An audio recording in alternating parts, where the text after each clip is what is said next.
So this is Bayer Villiger what oxidation. So it's a Bayer Villiger oxidation. 1, 2. Okay. Peroxide. For this reaction, peroxides are required. Not peroxide, so peroxyacids. Okay. So this is the general structure of peroxyacids.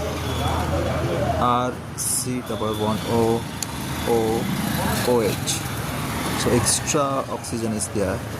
These are the peroxyacids. For Bayer-Villiger oxidation, peroxyacids are required.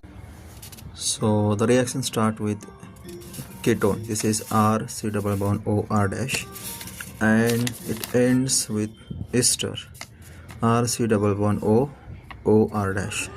So if you see the structures, there is oxygen incorporated in this molecule. So from ketone, ester is formed.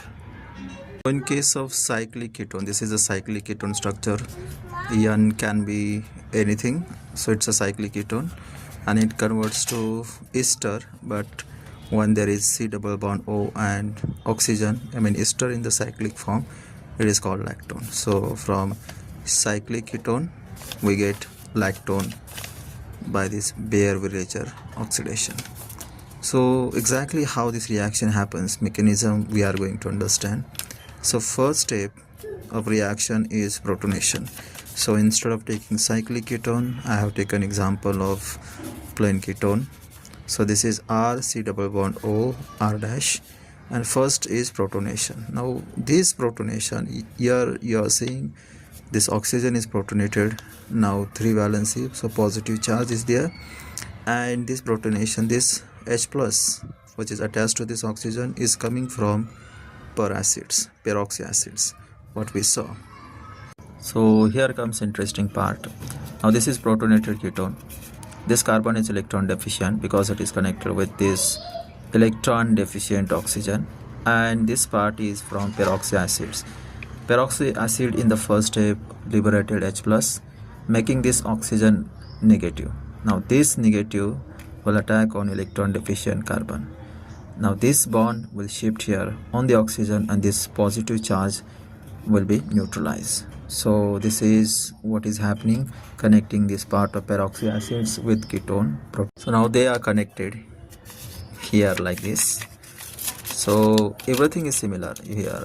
Now this became oxygen OH, okay, single bond. Then this R and R dash as it is, R and R dash, and this oxygen is connected to this carbonyl oxygen, and this O and this part is as it is. So this is here.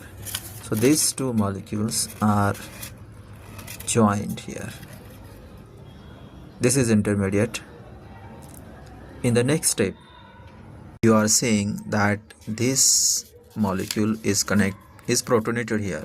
This oxygen is protonated here. Now this molecule shows some concerted steps, like we will understand from here.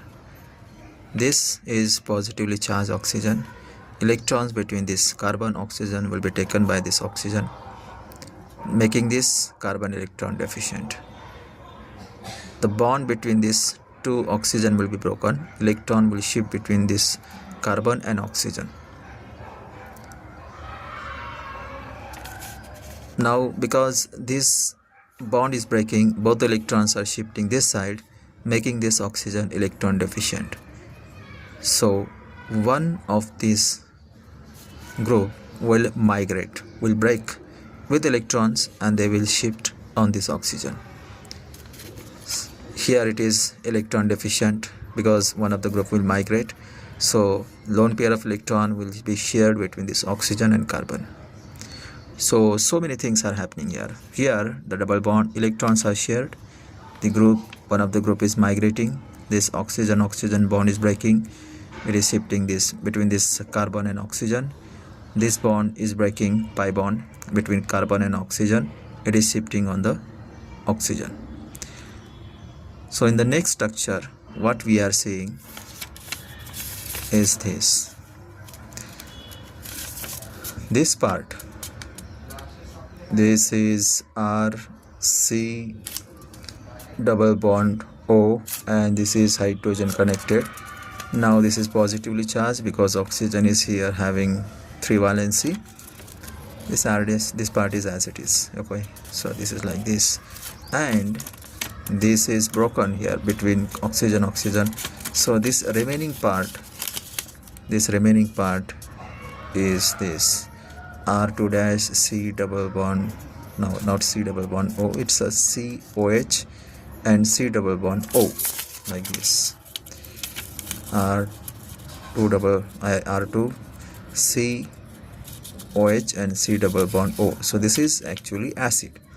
So breaking of this molecule produces the ester and this part acid. Now if you see, acid is neutral, this ester is protonated here on the oxygen. So last step is deprotonation. This hydrogen will be lost, electron will be taken by oxygen, and finally we will get this ester by deprotonation. So Villiger oxidation is the oxidation reaction where we are getting ester, and in this reaction peroxy acids are used.